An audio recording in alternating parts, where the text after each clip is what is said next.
Serving the public with the NAEYC standards in mind requires knowing better than the general public to ensure the safety and health through 10 standards in congruence with one another. As a future lactation consultant, Standard 5 promises and will help me offer the basic structure of nutrition and health of children and protect children and staff from illness. The health standard explains how I need to promote and protect children from infectious diseases, ensure the child's well-being, and maintain a healthful environment. It is crucial to know the NAEYC health standard because it expresses a fundamental responsibility I have to the mother and child. Without this responsibility, the mother may not know better and cause unintentional harm to the baby. The baby depends on their caregivers, and the caregivers rely on health professionals to answer any concerns they may have on their child's health.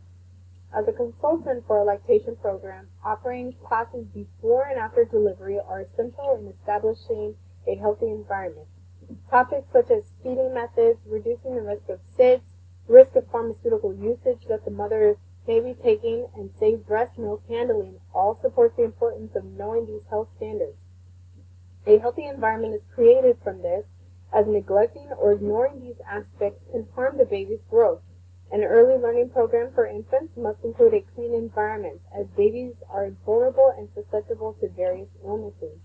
Proper hand washing techniques, less toxic fragrances, and clean surfaces that the baby may come in contact with are safe recommended practices for a healthy environment. It invites the mother in, knowing their baby can safely nurse or pump without harmful contamination.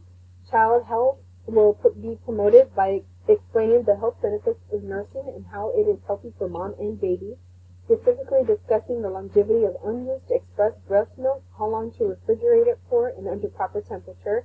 Secondly, health standards will also be promoted through appropriate hand washing techniques before and after feeding the baby.